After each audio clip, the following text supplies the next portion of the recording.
Olá! Problemas clássicos de sincronismo. Toda vez que a gente estuda sincronismo de processos em sistemas operacionais, qualquer que seja o livro, ele vai mostrar alguns problemas clássicos de sincronismo.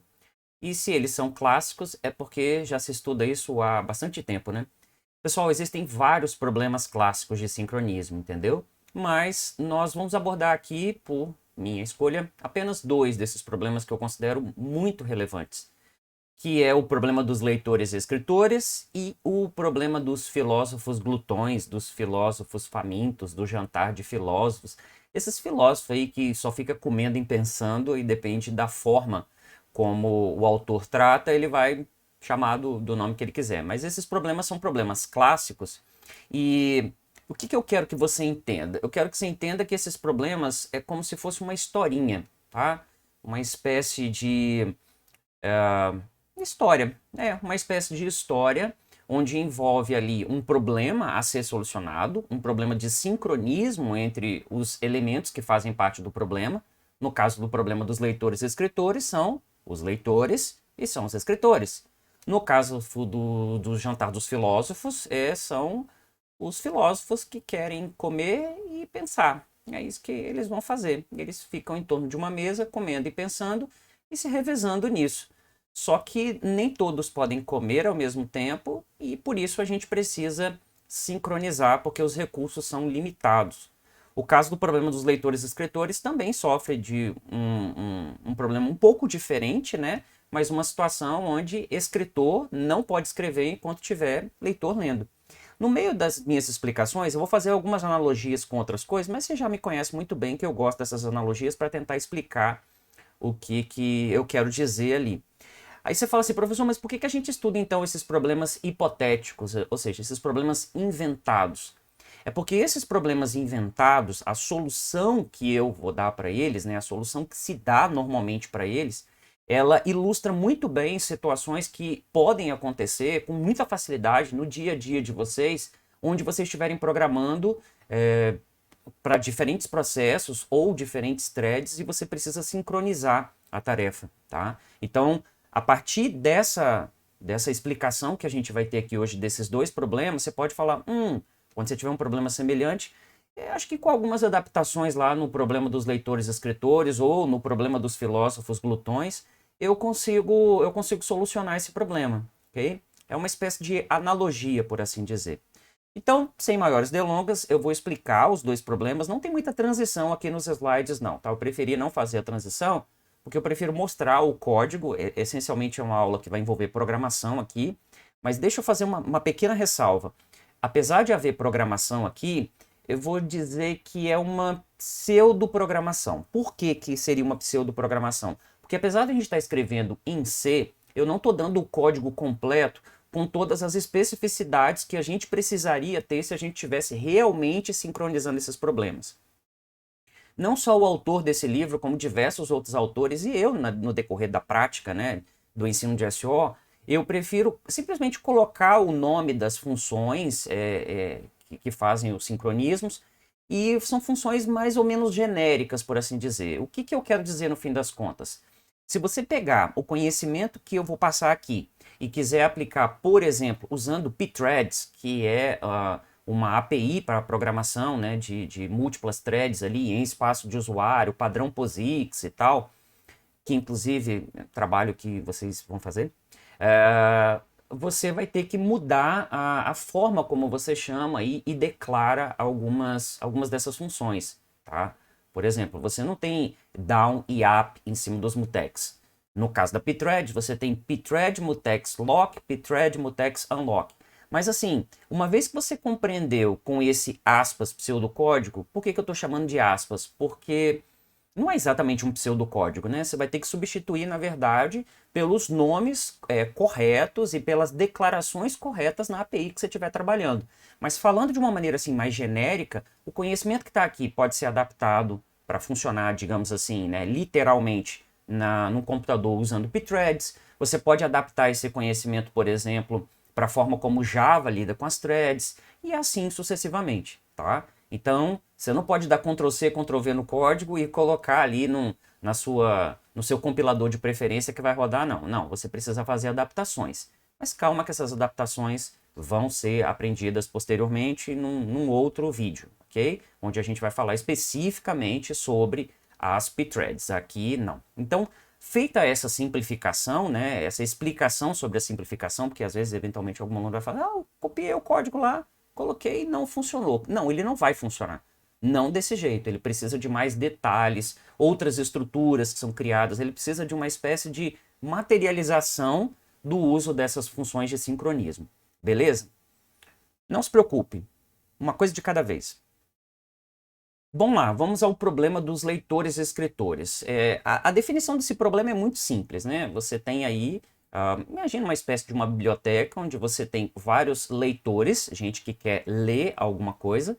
Essas pessoas podem ler simultaneamente os dados compartilhados. Significaria assim, sei lá, que duas pessoas poderiam estar lendo o mesmo cartaz, o mesmo livro, enfim. Não há problemas de acesso concorrente quanto aos leitores a partir dos dados que estão sendo compartilhados. Porém, quem altera esses dados, aí você já começa a entender por que existe essa distinção, quem altera os dados são os escritores, a fim da gente evitar problemas de sincronismo, condições de corrida, mais uma série de outros problemas que podem acontecer se a gente não controlar esse acesso, os escritores precisam ter acesso exclusivo aos dados compartilhados. O que isso quer dizer? Isso quer dizer que se um escritor estiver escrevendo, nenhum outro escritor pode estar escrevendo, mas também nenhum outro leitor pode estar lendo. E o contrário também é verdade. Se houver algum leitor lendo, o escritor não pode ir lá e escrever. Ficou claro? Apenas existe simultaneidade no trabalho, né, na operação feita pelos leitores. Agora, os escritores não. Os escritores têm acesso exclusivo não só quanto aos leitores, como também quanto a outros escritores. Não tem um escritor só nesse negócio, não. Vamos lá. Aqui nós temos 3 regiões de código, né, para dar uma facilitada aí na vida de vocês, para a gente compreender. E esse problema, do jeito que ele está aqui, é um problema muito simples. Vamos ser sinceros, muito simples. Quais são as variáveis que eu preciso declarar? Eu preciso declarar uma variável inteira que conta a quantidade de leitores que estão ativos, ou seja, quanta gente está lendo ali efetivamente os dados compartilhados. Professor, que dado compartilhado é esse? Não me interessa, o problema nem fala quais são os dados compartilhados. Está aqui, ó. A operação onde ele faria a leitura dos dados compartilhados está aqui dentro, qualquer que seja. Isso não nos interessa para a solução desse problema. Então tem aqui contando, né, RC, a quantidade de leitores ativos. Eu tenho um semáforo do tipo mutex, protegendo a variável RC, ou seja, protegendo o acesso à variável que conta a quantidade de leitores ativos. Vocês vão entender para que serve. E eu tenho um outro semáforo, chamado DB, que indica a um escritor se ele pode ou não ter acesso aos dados. Tá? Como é que eu inicializo esses caras? Eu inicializo o mutex com 1, afinal de contas ele é um semáforo binário, e ele começa com permitindo, né, evidentemente. Eu tenho um outro semáforo chamado DB, que começa com 1, porque como se fosse assim, eu tenho, né, uma vaga ali que eu posso fazer. E RC começa com 0, porque inicialmente o problema começa sem nenhum leitor lendo. E aí, na prática, como é que isso aconteceria?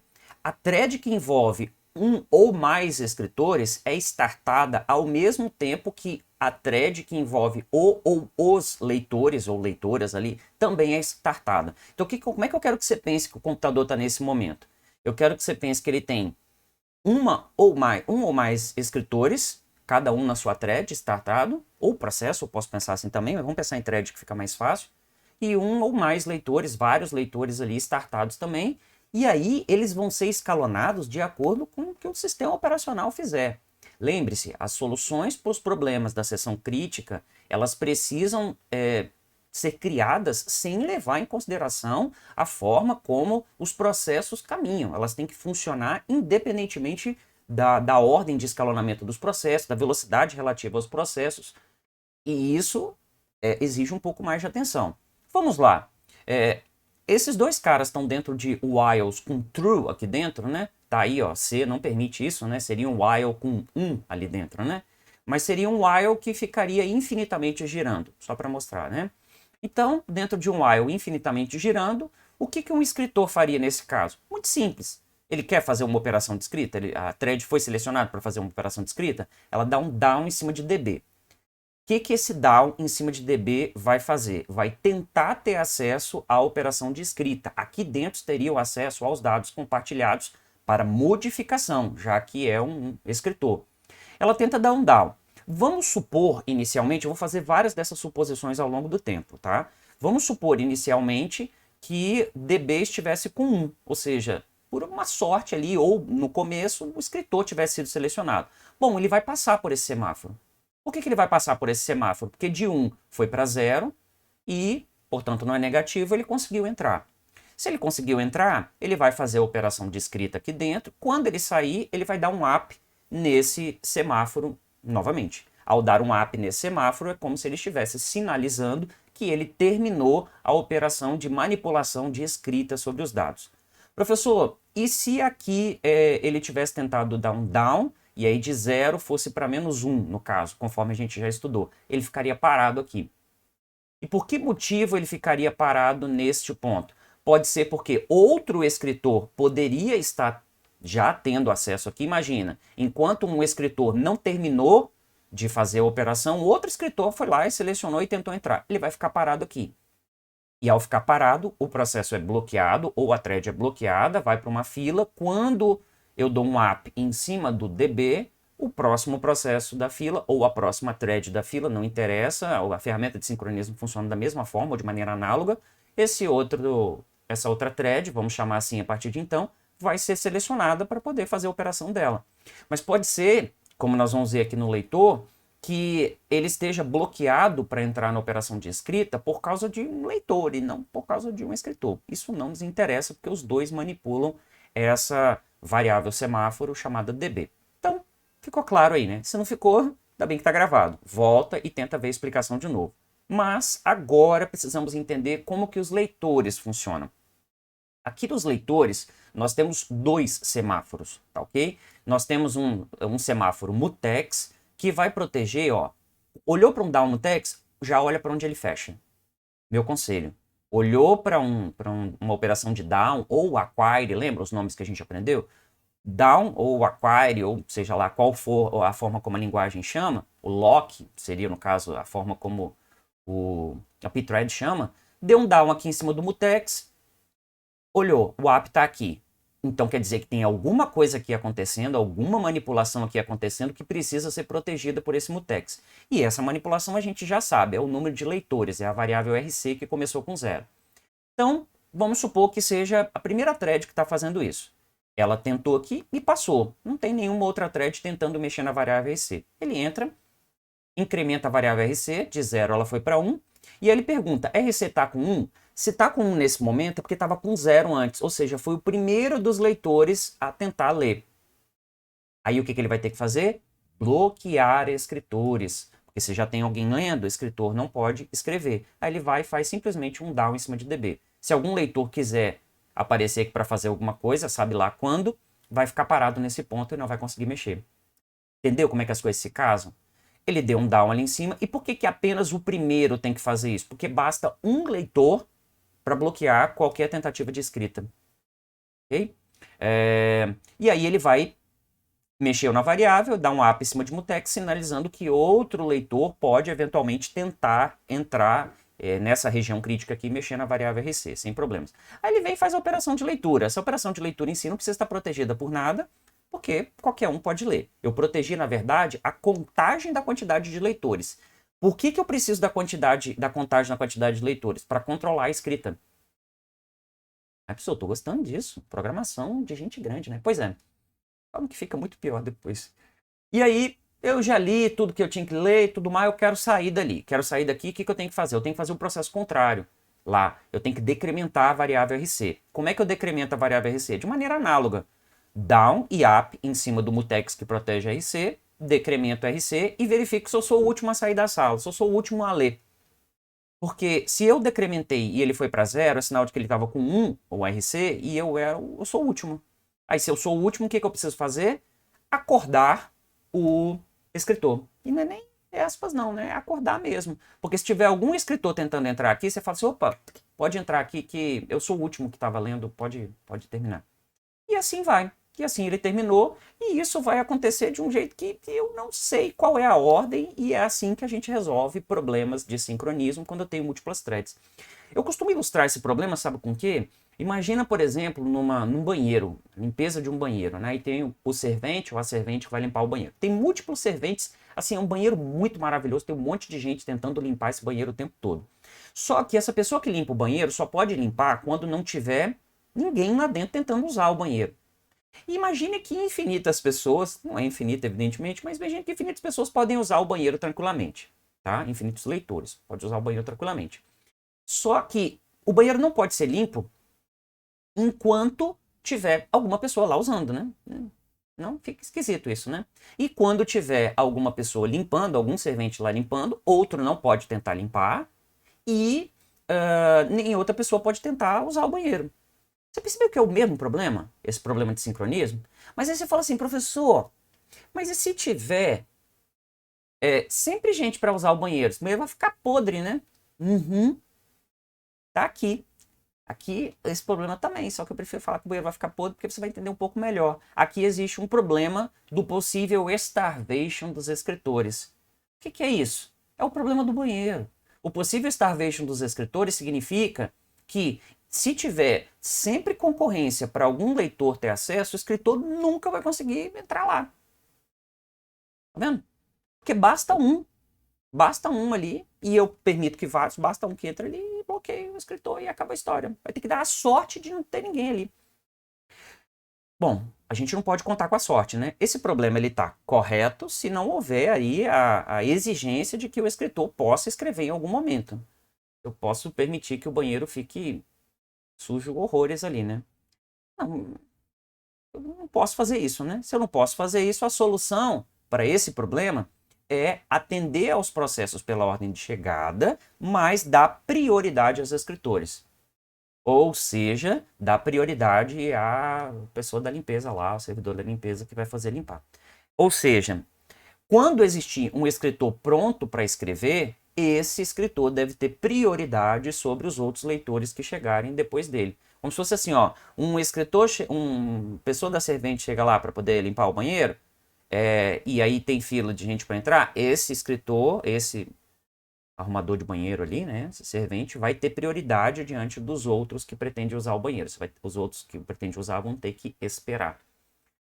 Vamos resolver esse problema?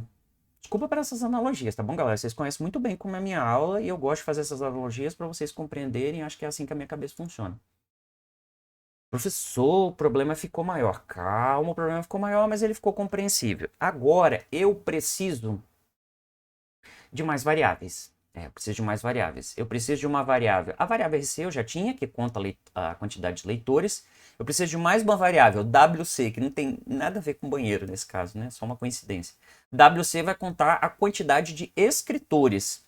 E apenas um escritor de cada vez pode ter acesso aos dados compartilhados, como a gente já falou. Vou ter dois mutexes, tá? Na verdade, três, né? Um mutex RC, que vai proteger o acesso compartilhável à variável RC, que controla a quantidade de leitores. Um mutex WC, que vai proteger o acesso à concorrente, né, a variável WC, que é a quantidade de escritores. Um mutex está só como nome de mutex, né, que vai impedir que mais de um leitor por vez tente acessar a região crítica. O mesmo mutex que a gente tinha usado antes, né? E eu tenho dois DBs aqui, né? Um WDB, que vai indicar um escritor se este pode ter acesso aos dados compartilhados ou não, e um RDB, indicando se existe, vai permitir, no caso ali, que um processo leitor tente acessar a sua região crítica. Leitores e escritores vão coexistir, mas eu vou ter prioridade para os escritores, ok? Então eu inicializo as variáveis RC e WC com 0, afinal de contas o problema começa sem ninguém tentando ler ou escrever. Os semáforos todos são iniciados com 1, indicando que está vago, vamos assim dizer, né, aquele negócio. E aí a gente pode analisar tanto o escritor primeiro quanto o leitor primeiro ou vice-versa. Vamos fazer o escritor primeiro porque ele é um pouco mais simples. Eu dou um down em cima do mutex WC. Lembrando, o mutex WC protege o acesso à variável WC, que é a variável que controla a quantidade de escritores. Olhou para o mutex WC, vê o down do mutex WC. Então, daqui até aqui, aqui dentro eu estou manipulando WC. Então, daqui até aqui, protejo o acesso a WC e faço análogo ao que eu já tinha feito antes para os leitores. Incremento WC. Se eu for o primeiro dos escritores, eu tenho que bloquear leitores. Então, lembra que anteriormente só o leitor estava bloqueando escritores? Agora o escritor bloqueia leitor também. Tá? E aí, se eu fui o primeiro ali, bloqueio leitores e saio daqui. Ao sair daqui, indica que eu já terminei, né, de incrementar aqui, de mexer na variável WC. E aí agora eu vou dar um down e um up aqui, ó, em cima de WDB, que vai proteger a operação de escrita. Professor, por que não tem nada aqui? Porque não interessa saber como é que é essa região de escrita. Sei lá, escrever um arquivo, mudar um vetor, fazer uma conta qualquer envolvendo uma variável. Não interessa o que significa escrever, mas significa alterar o conteúdo de alguma coisa que eu quero proteger. Terminei de fazer a operação de escrita, terminei de limpar o banheiro. Pronto, eu preciso sinalizar que eu terminei essa operação. E eu dou uma API em cima de WDB. Saí da operação de escrita, eu agora vou ter que sinalizar que eu estou saindo lá da operação de escrita, né? E aí eu tenho que decrementar a variável WC. E eu faço exatamente a mesma coisa. Down e up em cima do mutex WC, decremento WC, mas faço mais uma coisinha. Eu verifico se WC foi para 0. Por quê? Porque WC indo para 0 significa dizer que eu fui o último dos escritores lá. E aí eu preciso fazer o quê? Acordar possíveis leitores.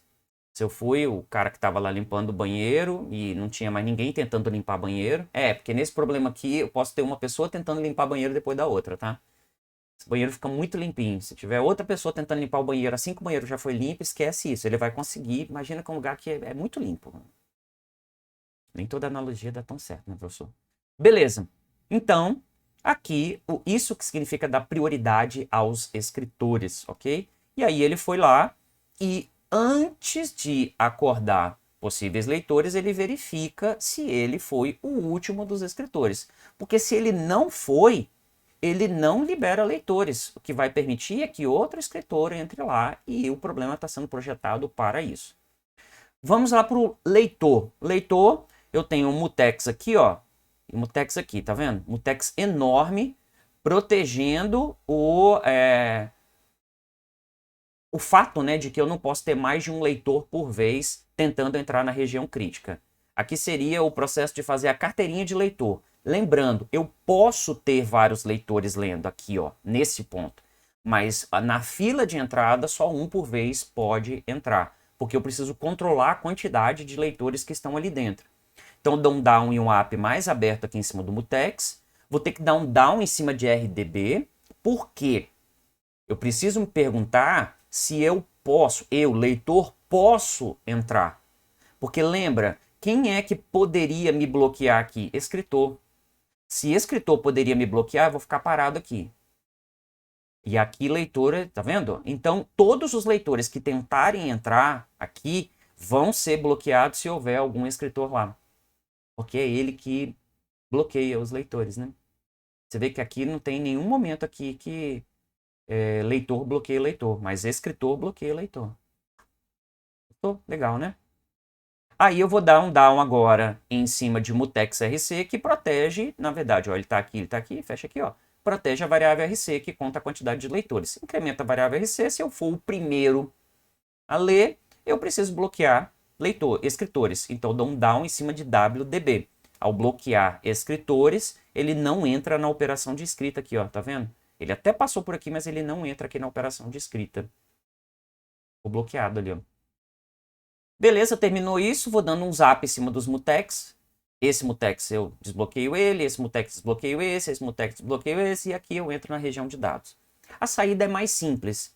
Na saída, eu só preciso mexer na variável RC, então eu decremento o RC.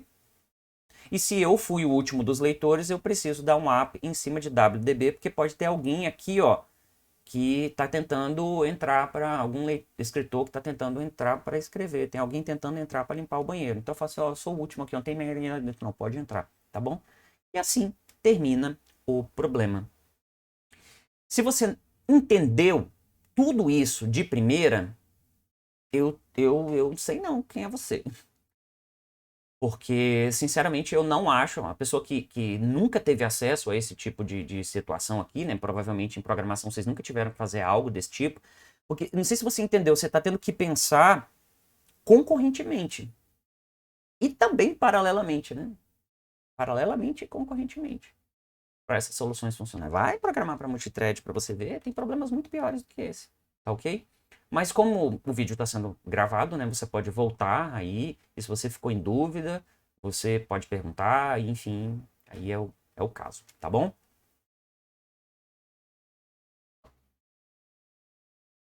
Vamos ao nosso segundo problema. Nós temos dois problemas. O problema dos filósofos glutões ou do jantar dos filósofos. E aí tem o enunciado do problema, né? Considere que eu tenho 5 filósofos que passam a vida fazendo duas coisas só. Eles comem e pensam. Só isso. Abra sua mente, não fica criticando, não. Eles estão com a vida ganha ali, eles comem e eles também vão ficar anêmicos logo, porque eles só comem arroz. Para simplificar, eles só comem arroz aqui. Eles compartilham o acesso a uma mesa circular, que tem um prato de arroz ao centro. Imagina que tem infinito arroz aqui. A gente precisa fazer essas suposições para o problema ficar mais simples. E aí, eles comem arroz, esse arroz está aglutinado, tá? Eles comem esse arroz no estilo japonês, com um hashi, que eu vou chamar aqui de pauzinho, porque eu quero. Os hashis são os pauzinhos, ok? Mas você pode pensar qualquer outra coisa. Mas por que a gente está usando hashi e não está usando um garfo? É porque para esse problema a gente precisa de 2 hashis ao mesmo tempo. Garfo um só já seria suficiente, entendeu? Então, para sinalizar o problema aqui, a gente precisa de 2 recursos. Então, a historinha tem que ser contada com hashis, que são os pauzinhos, porque eu preciso de 2 ao mesmo tempo para ilustrar o problema. Só que é o seguinte, tem 5 filósofos, mas só tem 5 pauzinhos. Um de cada lado, de cada um aqui. Então, é óbvio de imediato que como eu preciso de 2 pauzinhos aqui para poder comer os bolinhas de arroz, nem todo mundo vai poder comer ao mesmo tempo. E aí que mora o problema. Quando um filósofo tá com fome, ele vai pegar os 2 pauzinhos que estão do lado dele, ele não pode dizer, eu vou pegar o pauzinho lá. Não. Ele tem que pegar um pauzinho que está na esquerda e um pauzinho que está na direita. Um hashi da esquerda, um hashi na direita. E uma vez que ele termina, ele vai repousar o hashi da esquerda na esquerda e o da direita na direita. Ficou claro? É assim. Ele vai tentar comer aleatoriamente no momento que ele quiser e por quanto tempo ele quiser ficar comendo ali, mas esses tempos todos são limitados. Tudo bem? Antes é o seguinte, você vai ver nesse problema um negócio que nós chamamos de definição circular. Para não ter que fazer um monte de if, para a gente dizer quem é o número, porque a gente vai ter que tratar com um número, né? Quem é o hashi da esquerda ou da direita de um determinado filósofo, a gente vai numerar os filósofos em ordem de relógio, né? Na ordem cronológica ali, ordem direta do relógio. Eu esqueci como é que chama a ordem direta do relógio. Enfim, sentido horário. Obrigado por lembrar. Ninguém me lembrou mesmo. Sentido horário. Vamos dizer que esse cara aqui seja o 0. Vamos dizer que esse aqui seja... Desculpa, é sentido anti-horário. Vamos dizer que esse cara seja o 0. Esse cara aqui seja o 1. Esse cara aqui seja o 2. Esse cara aqui seja o 3. Esse cara aqui seja o 4. Esse aqui é o 0. Então, o problema funciona de qualquer jeito, tá? As expressões funcionam se você começar a numerar de qualquer lugar que seja. Okay? E como é que é uma forma de fazer isso apenas com operações aritméticas básicas? Isso é muito inteligente, pessoal. Eu acho isso muito inteligente. Vamos pegar, só para facilitar a nossa vida aqui, vamos pegar o filósofo 3 aqui. Filósofo 3. I é a posição dele, então é a posição 3. Aí eu tenho 2 defines em C, um define que eu chamo de left e um define que eu chamo de right, esquerda e direita. O define que chama de left, ele tem que fazer uma operação matemática que dê o número 2, concorda comigo? Que é o hashi que está do lado de cá. E a operação matemática que dá o direita tem que dar 4. E assim eu faço, ó, você vai ver que essa definição está correta. Left é I, que é a posição do filósofo, mais N, que é o total de filósofos, menos 1, tudo isso aqui, essa operação, percent N. O que é percent? É o resto da divisão. O resto da divisão por 5. E o right é I mais 1, resto da divisão por N. E você vê que é muito simples isso. E muito inteligente. O 3. 3 dá I, que é 3, mais 5, que é 8, menos 1, que é 7. 7 percent 5, ou seja, o resto da divisão de 7 por 5 é 2. Coincidiu com o meu left aqui, ó. Tá vendo? Olha, o left aqui é o 2.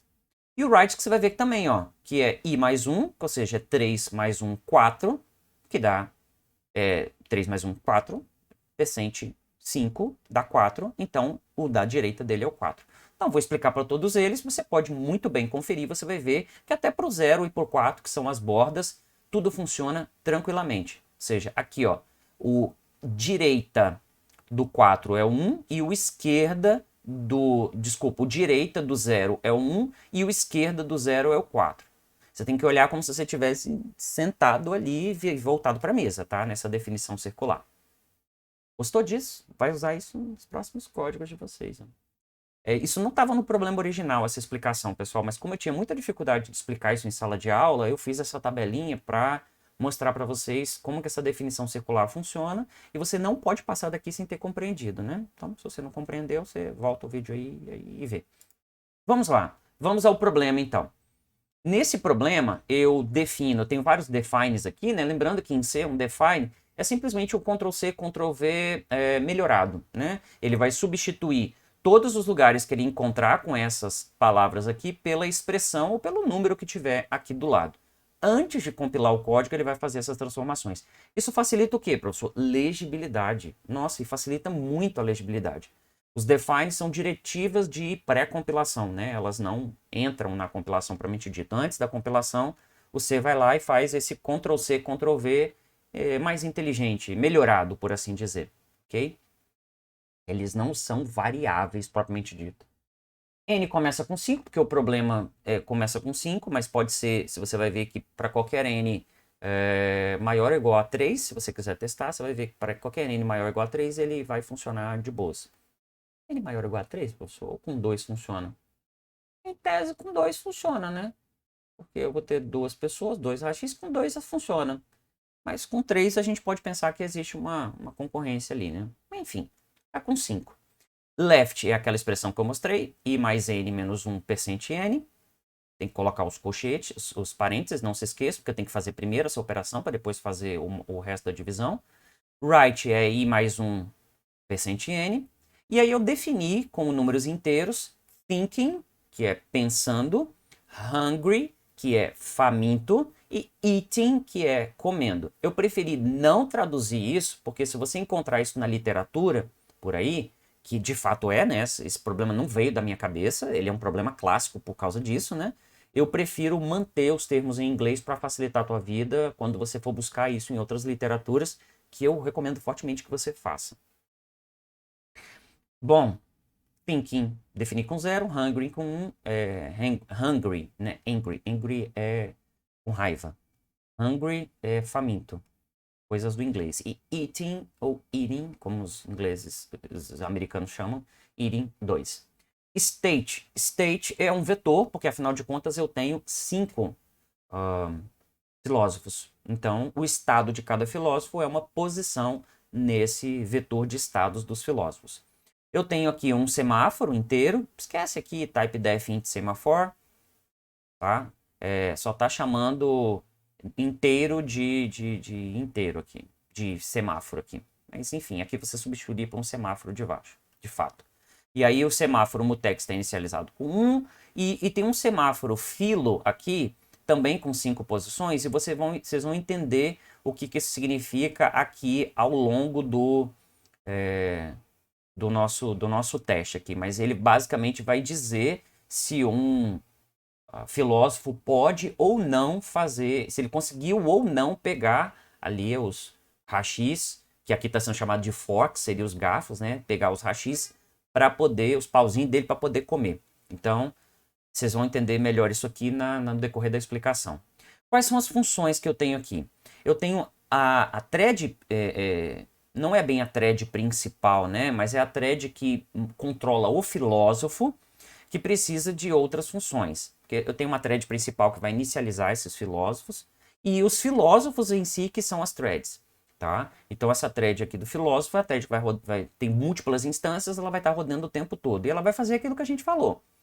Ele vai estar pensando, ele vai passar um tempo aqui nessa função thinking, seja lá o que isso quer dizer, não interessa. Thinking, ele vai estar aí pensando, fazendo uma conta, não interessa. Ele está mexendo com alguma coisa. Aí ele decidiu parar, ou seja, a função terminou. Aí ela volta para cá. E aqui estão os pares de coisas que são importantes, por isso que estão em negritos. Ele vai tentar pegar os hashis. Se ele conseguir, ele vai comer. O que quer dizer que comer? Ele vai comer, vai passar um tempo ali comendo. E quando ele terminar, ele vai devolver os hashis. Ok? Então, a função filósofo, a thread, né, que vai ter como núcleo e essa função, ela é muito simples. O filósofo vai estar pensando, parou de pensar, num tempo aleatório qualquer aí, vai pegar os garfos, vai pegar os pauzinhos. Ele vai tentar pegar. Se ele conseguiu, ele vai passar por essa função. Se ele não conseguiu, ele vai ficar bloqueado dentro dela, nós vamos ver agora. E aí ele vai e conseguiu, ele come. Se ele não conseguiu, ele fica esperando. Esperando até alguém ter boa vontade de permitir que ele coma, nós vamos ver agora. E aí ele vai, vamos supor que ele conseguiu comer, beleza. Ele vai fazer a tarefa dele, que é colocar os garfinhos de volta ali no lugar. E ele é uma pessoa muito boa, né? Esse filósofo é um cara muito bom. Ele também, como nós vamos ver, ele vai conferir se alguém do lado dele estava, por exemplo, esperando pelos pauzinhos, pelos hashis. Okay? O problema é fundamental que exista isso para ele poder funcionar. Então vamos à primeira das nossas funções. Essas funções aqui não são threads, tá bom, galera? O que são threads são isso aqui. Essas funções aqui, elas vão ser chamadas pelos filósofos, ok? Vamos lá, vamos a take forks, a pegar os garfinhos. Ela é chamada com um único parâmetro, que é o número do filósofo em questão. Então, o filósofo número 2 chama com 2, o 3 chama com 3, o 4 chama com 4. Então, genericamente, a gente vai chamar o filósofo de I, ok? Lembrando que ele pode ser 0, 1, 2, 3 ou 4. Ok? É uma definição circular aí, né, com 5 filósofos. Aí ele vai dar um down, down e up em cima do mutex. O que esse mutex vai fazer? Esse mutex vai proteger a variável estado, nesse caso, ok? Que a variável estado é a que controla o que cada filósofo está fazendo. Se ele está pensando, se ele está comendo, se ele está lendo, se ele está comendo, se ele está pensando, se ele está faminto. Aí a primeira coisa que ele vai fazer, vamos supor que ele está tendo o acesso único aqui à variável de estado, que nenhuma outra pessoa pode mexer. Ah, professor, mas a variável não é dele? Que outra pessoa estaria mexendo? Calma. Outros filósofos podem mexer nos estados de outros filósofos e isso é fundamental para o problema acontecer. Aí, beleza. Vamos supor que ele conseguiu. Ele conseguiu aqui entrar aqui para mexer nessa variável de estado. E aí ele colocou o seguinte, eu estou faminto. Hungry. Eu estou com fome. Aí, uma vez que ele sinalizou que ele está com fome, ele vai fazer um teste para saber se ele pode comer. Tá bom? Qual é esse teste? O teste é aqui, ó. Essa é uma das expressões mais complexas, mas ela é muito interessante se você compreender. Presta atenção.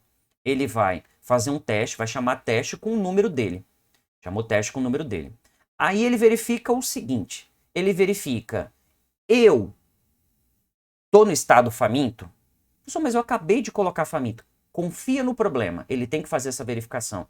Eu estou no estado faminto. E a minha esquerda não tem, o filósofo não está comendo, e a minha direita, o filósofo não está comendo, então eu posso comer. Vou repetir. Eu estou faminto, e, lembrando que um e aqui, uma expressão com e, tudo tem que ser verdadeiro para a expressão ser verdade. E, eu estou faminto, e o filósofo da minha esquerda não está comendo, not eating. E o da direita, not eating também, eu estou olhando para os estados deles, então eu eating.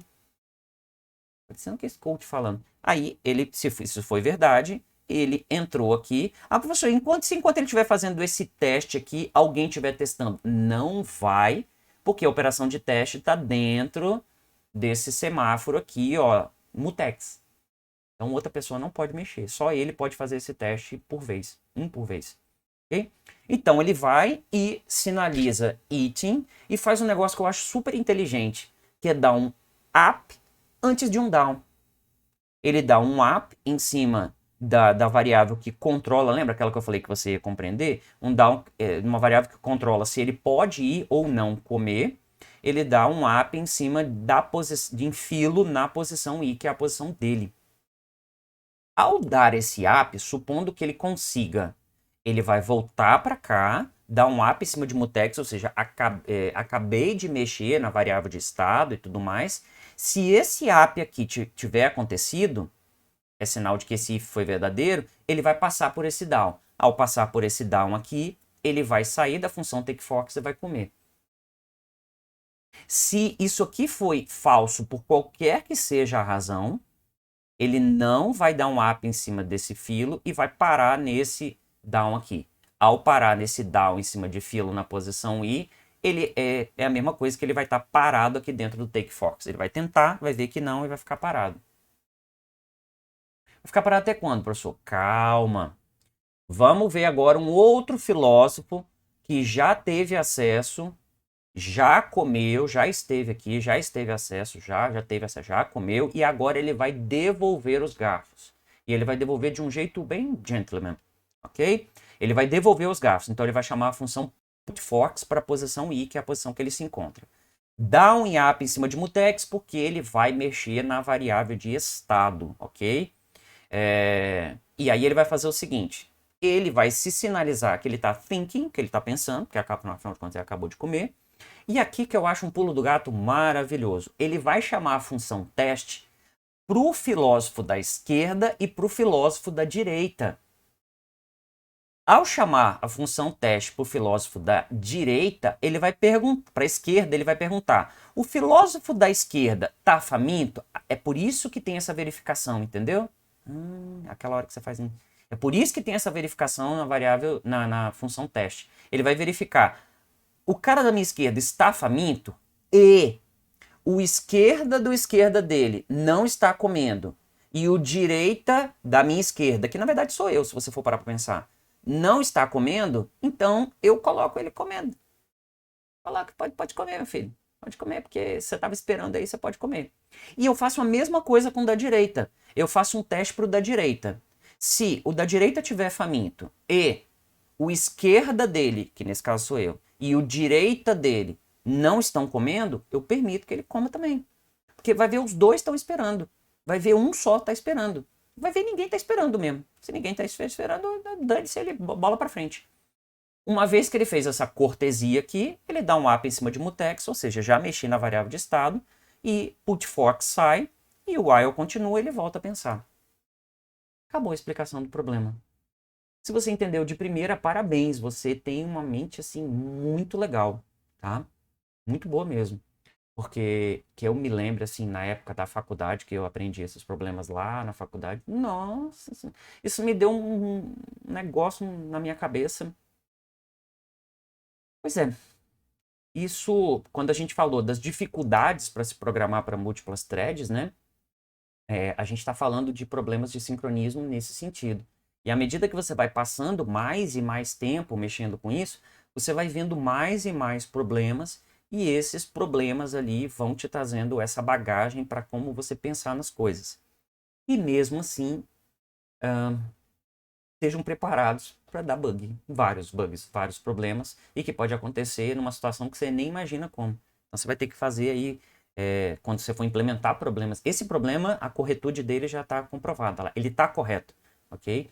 Mas se você for adaptar para outros problemas ali, você vai ter que fazer muitos testes e verificar se a coisa está correta, né? Vai colocar prints aqui no meio, vai colocar debug rolando, vai acompanhar e eventualmente vai acabar criando outros semáforos, vai acabar mudando aqui algumas condições e assim sucessivamente, ok?